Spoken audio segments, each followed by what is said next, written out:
vegetable varieties local to the area, we're talking about most of the vegetable varieties we still see today, were non-irrigated, and they gave harvest, they gave food.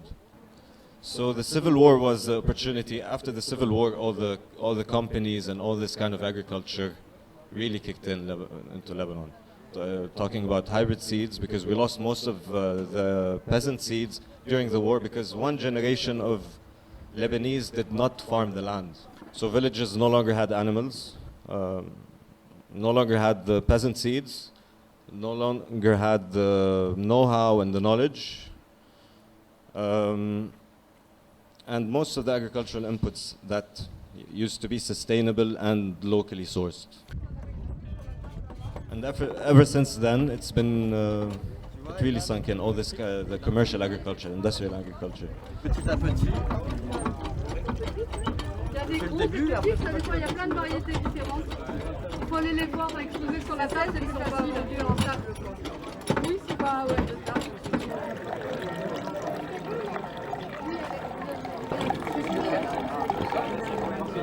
Hop, tiens. Je peux le goûter. Ça a bien travaillé, merci. Donc avec le maïs hybride, vous faites coup double.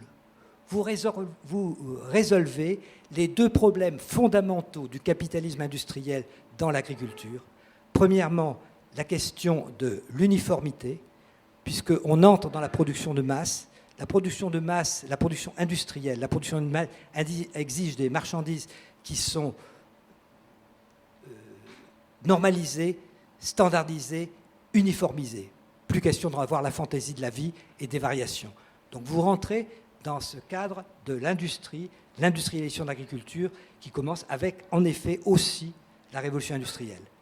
Et le deuxième point, donc industrialisation, deuxième point, vous empêchez, puisque les caractères qui ont été sélectionnés vont être perdus dans le champ du paysan, vous empêchez l'agriculteur de semer, de récolter, vous créez un droit de propriété sur le vivant. Vous en terminez avec cette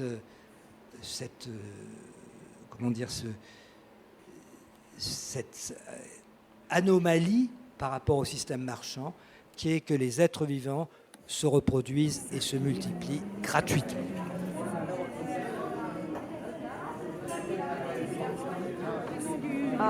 Cherokee, piste de larmes. Et elles sont de 2018 parce que cette année, j'ai pas eu. Non, mais c'est pas grave. Qu'est-ce que tu m'as dit après? Cherokee, piste de larmes. Ah, allez. Donc il va être produit en Dordogne. Merci. C'est assez rare d'en trouver en France.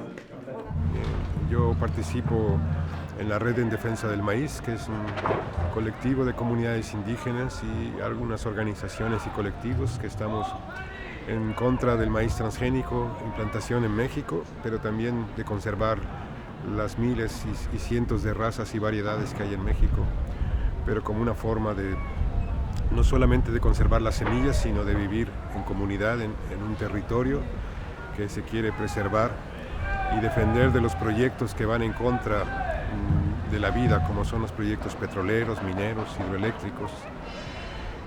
La question de l'alimentation est une question de vie ou de mort. La preuve est qu'on ne peut pas vivre sans manger. Personne ne peut vivre sans manger. Mais les hommes, dans leurs rêves, dans leur cupidité, ont relégué la question de l'alimentation au dernier rang et ils s'occupent des choses viles comme des maisons, des voitures, des voyages. Et les gens, ils s'en fichent un peu de l'alimentation. Mais les gens sauront le jour où il va manquer la nourriture, le jour où l'industrie va tout accaparer et les gens seront obligés d'aller payer les semences comme s'ils allaient payer un médicament à la pharmacie. Hippocrate l'a dit, il faut que ton remède, il faut que ta nourriture soit ton premier remède. Peut-être que je ne le dis pas bien, mais c'est pour dire que l'alimentation est primordiale. Nous, dans notre organisation, on a mis sur la page de garde que la semence est une ressource stratégique. Mieux que l'uranium, le pétrole, l'or. On s'en fout de ça. Sans ça, nous, on peut vivre. Mais personne ne peut vivre sans manger. Et dès que vous remettez votre ventre dans la main de quelqu'un, vous êtes foutu. Voilà ce que moi, je pense.